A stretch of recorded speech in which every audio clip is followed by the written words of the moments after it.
a very good example of what apologizing is supposed to look like. The kids aren't very good at it. We suck at it. Hey guys, it is Emery and Mom over here in the office, and we're going to be following her around for a little while to get a look into her life, or into her day. That's a hard thing. So right now I'm on my treadmill, but I'm not dressed for walking because I have to go up and help with orders in a minute. So my job is to keep everything going for the customers and constantly try and improve what we do. And so sometimes that comes with customer service, sometimes that comes with the website, no! sometimes...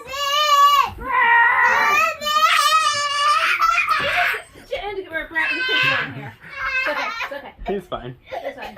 Come here. Not to save you. Goodbye. Bye, he says. Oh, we got both of them. All right. But everything I do is about making things better, more efficient, faster responses, better products. One of the things that I'm always trying to balance is with the website offering enough that people have the choices for what they want, but if we offer too many things, then we can't be as efficient, and we either run out of more stuff, or we make errors, or it just doesn't work as well. So it's constantly balancing and trade-offs, and knowing that I can't ever please everybody, but what can I do to please the most people? So I was answering emails before Emery started videoing. I am still the one answering many of the emails. It's mostly me, Brett. Indigo helps sometimes, not a lot. She's usually doing more of the social media kind of stuff. And then we have a wonderful lady named Felicia who helps us with emails.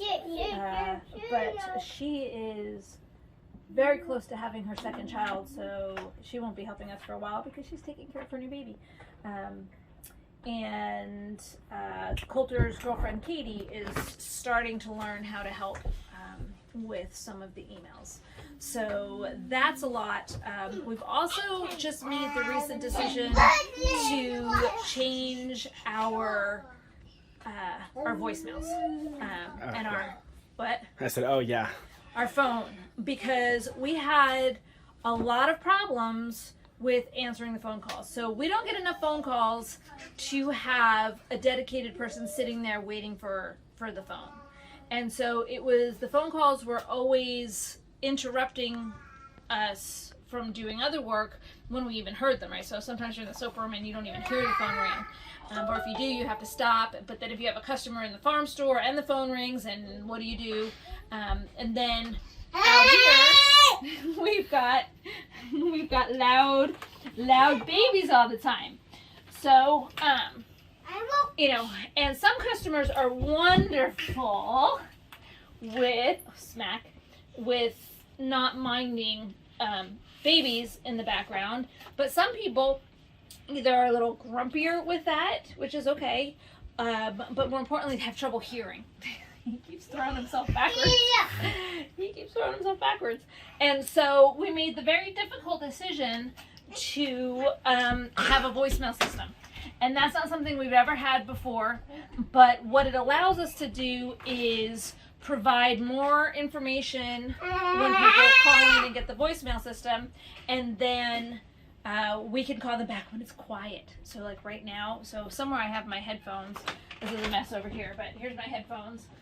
So I can just put my headphones on and call people back, because we switched from a telephone system to voice over internet, so we can do it from anywhere, which is nice. Anywhere we have a computer, we can call back. So I kind of don't like it because it's less personal than it was, because you can't just reach a person. But I think overall it's providing better customer service for everybody. And so those are, again, kind of my decisions where it's that trade-off. Like, you can't make everybody happy, but you have to do what's best for everybody as a whole. So that was a change we recently made. Nice. Emery's smiling at something. I don't know what he's smiling Well, at. I was just going to say, you're talking about decisions, and how much of the decision making would you say still falls on you? Because you've had 8 kids who are all growing up in the business and theoretically should be taking more and more of that. Plus, you've been training employees to be able to take some of that off of you as well. But it seems that for every responsibility you get off of your chest, 3 more kind of pop up. So I would say that the work doesn't bother me, right? I can pull orders, I can answer emails. None of that is tiring. I just enjoy it. I enjoy that kind of thing. The stuff that wears me out are the decisions. The decisions are the hard part, because I know no matter what decision I make and how much I know it's the right one, I know that I'm going to get yelled at by people. People don't always handle things not going the way they want the best way. And so sometimes people get mad, and that's bad enough when people get mad at me. But what's worse is when people are disappointed. That's the hard part, when the decision that I made disappoint people. Because I know, I've been doing this for 13 years, and I know the decisions that I make is going to let some people down. And that's hard. That's difficult. Passing off the decisions is really probably the most difficult thing about training other people. And it's not going so well, to be honest. My kids and our employees are great at working in the business and making the decisions like, okay, should we make, oatmeal milk and honey soap today or purity? Like, they get those kind of decisions, no problems. But when it comes to making changes to the business, when it comes to things like that. And I'm always telling people in the soap room, my kids and employees are like, what is it that's slowing you down? What is it that's causing problems? What is it that's causing you to be inefficient? Tell me so we can fix it. And nobody ever tells me anything. Flat, right, Emery? Nobody ever tells me. And so the other day I went into the soap room and I said, okay, I'm going to make this change because I think it's causing real problems with customer service, and we're going to make this change. And one of the employees in the soap room goes, oh, that's been driving me crazy. And I was like, why didn't you tell me that? We could have made this decision, weeks ago. She's like, well, I didn't think of it until you just, brought it up like that. And so making those kind of decisions, number one, I'm good at it. God has really gifted me with seeing kind of the big picture and seeing the trade-offs and seeing where decisions need to be made. And I think, and I'm naturally gifted that way, but I also think having 8 kids and doing this business for so long has sharpened those skills. But I think it would be hard for anybody other than me to really disappoint our customers. Like, it's bad enough for me to disappoint them, but I think that would be harder for an employee or for one of the children to do. And they'll have to get there, but it may take some time. Yeah, I can see that. So that's one way that the business has grown and taught you. What are some other ways that you've grown and become a person that you never saw yourself becoming because of the business? So the business has been a massive blessing to our family. I don't want to pretend in any way that it hasn't.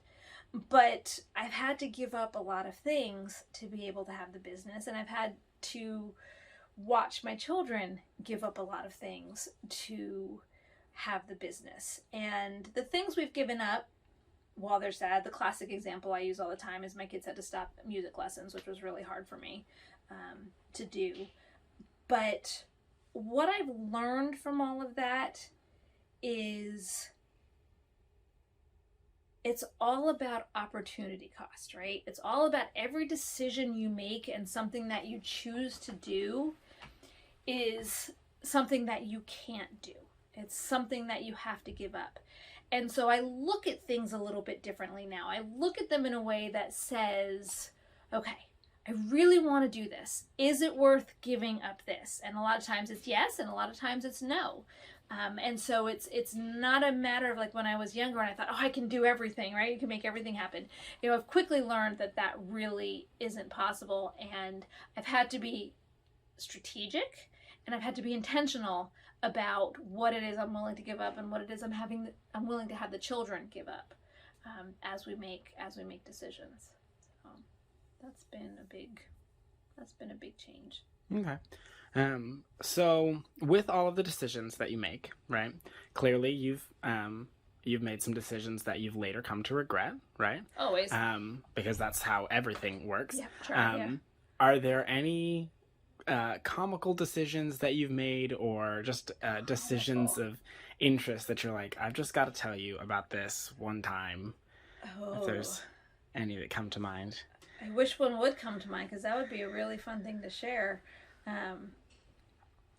Most of it is, I can't think of anything funny. Yeah. I'm usually good at coming up with funny stories, but I can't think of anything. Put you on the spot there. Yeah. Most of it is stuff, the things that I regret are things we've tried that haven't worked out. And we've either invested more money than I would have liked to, or we've given up more time than I would have liked to. But with everything like that, it's a learning experience, right? So we recently just had the Nigerian Dwarfs had their babies in July. And we learned very quickly, you're fine, July was, I think we're going to go in the other room. Yeah. She's got a call. Come here, you. July was not a good time to have baby goats because the children were all doing yes. Yeah, the goats are outside. The children are all doing frisbee, and so it was difficult because there was nobody here half the time. I may have to get him home. Alrighty guys, so we went ahead and moved out here to the kitchen and dining room, and got these guys situated because we had a little bit of a temper tantrum. Temper tantrum that went into a meltdown. Yes, so we got the boys now, but we can jump. We had the boys back. Then, but now they're a little quieter. Now they're a little, we have them calming down. So, what? You were saying that you remember about the children being with all my decisions. Yes.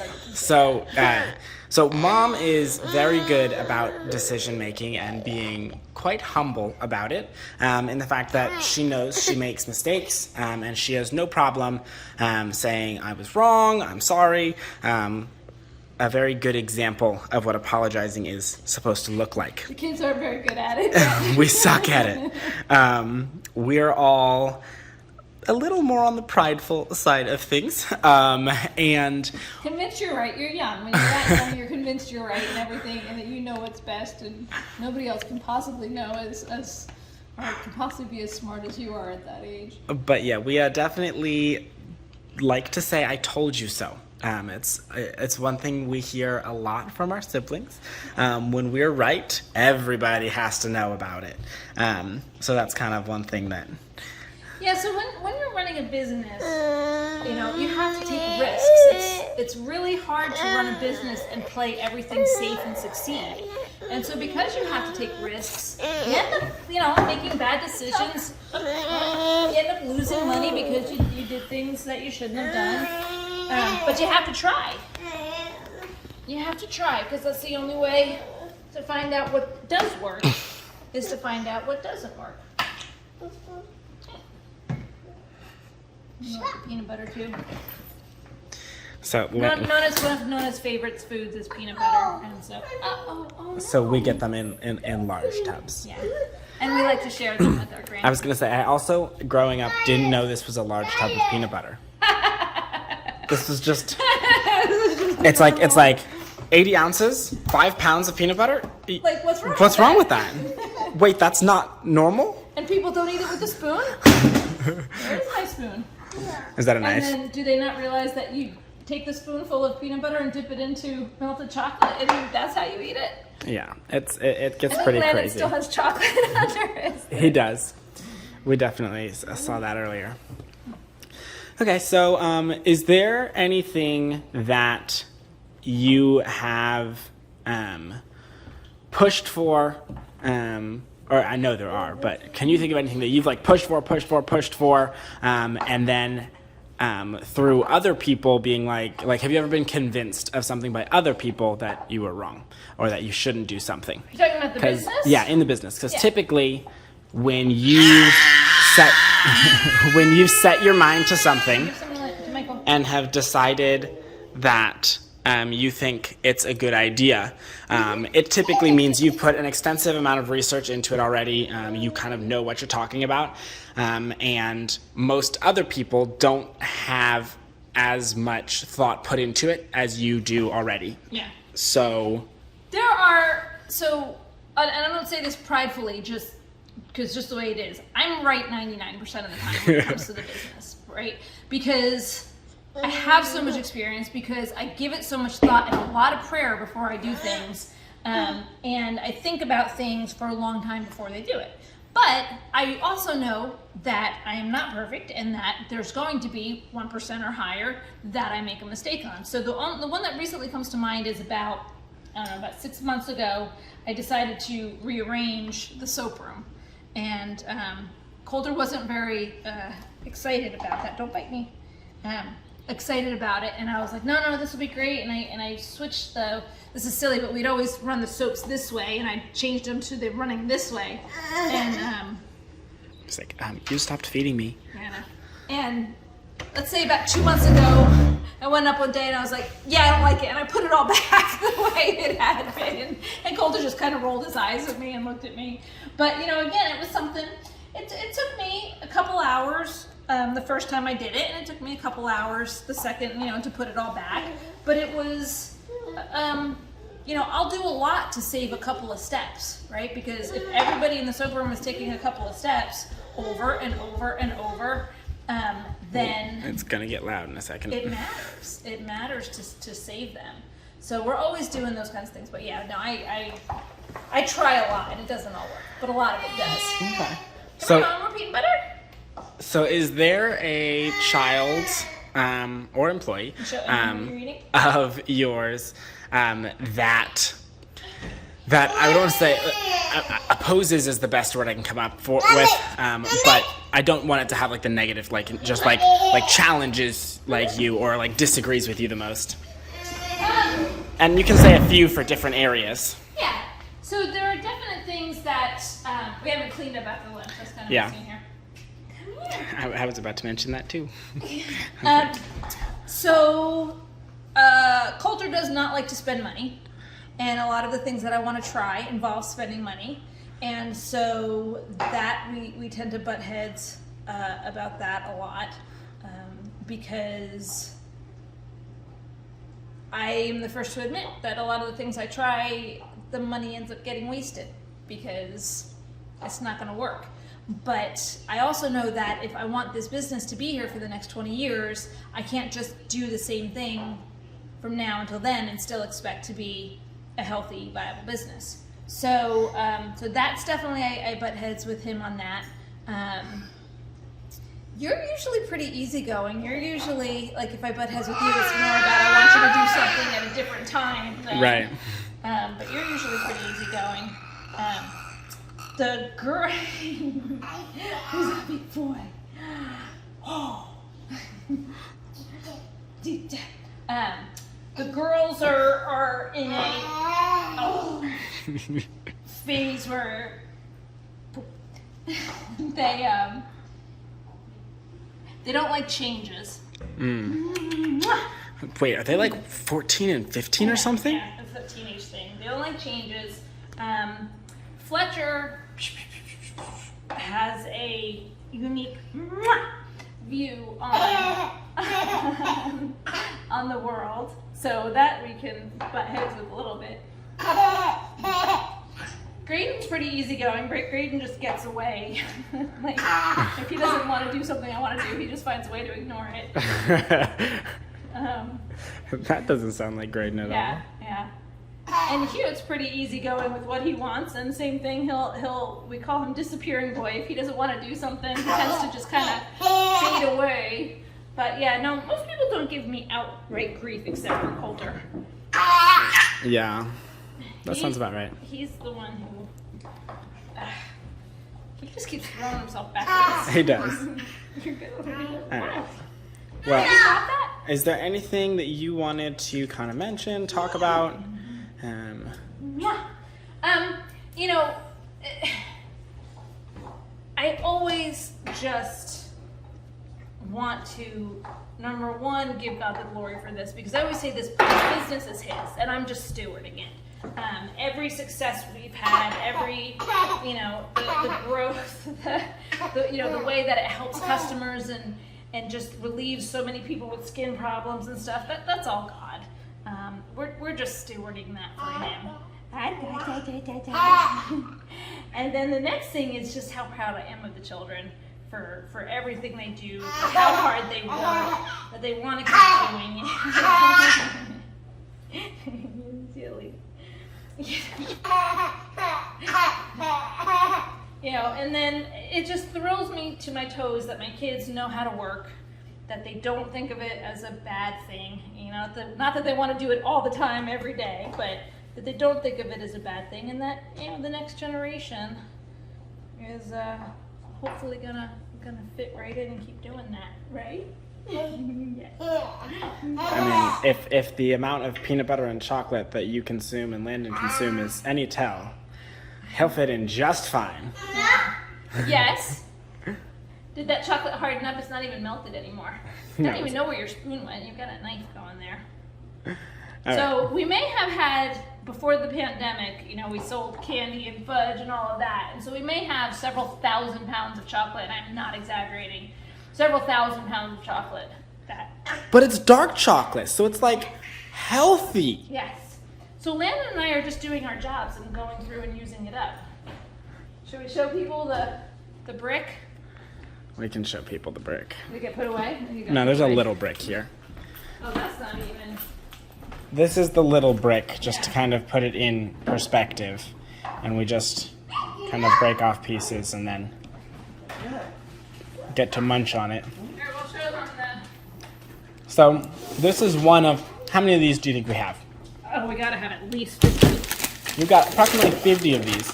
And this is the size of the chocolate brick. It's massive. It's huge. We have at least 50. I don't even know how much is this weigh. Well, how much does this weigh? Do you have any clue? Yeah, it's probably a 50-pound brick of chocolate. No, that's not 50 pounds. Not even close. No? Think about a feed sack, Mom. Okay, fine. So it's not 50 pounds. It's gonna be more than that scale can handle. That's 100 ounces. Oh, great. Math. 6 pounds. That's 6 pounds. That's 6 pounds, so that's like a 15-pound block. Yeah, probably 10. So maybe not thousands of pounds of chocolate, but maybe because we have the bricks and then we have all the boxes and stuff. So yeah, it's pretty crazy. Yesterday was apparently National Waffle Day, so Indigo was making waffles for everybody. Right? Did you have waffles for lunch? Are we live or is this our video? This is a Video? video. Okay. Dad's like, what's going on? Close the window. All right. Yeah. Well, And that's... so it's our job to eat up the chocolate. All right, well, that's going to be a wrap on today's video. We will catch you guys in future videos. Thanks for watching. I was going to say thanks for enduring all the chaos. It was not the... And you're welcome for getting a glimpse into Mom's life, which looks like a crazy thing. This was pretty representative of it. Yeah, it was. From one interruption to another. All right, we'll catch you guys later. Bye, Bye. guys. Work hard. Get dirty. Use good soap.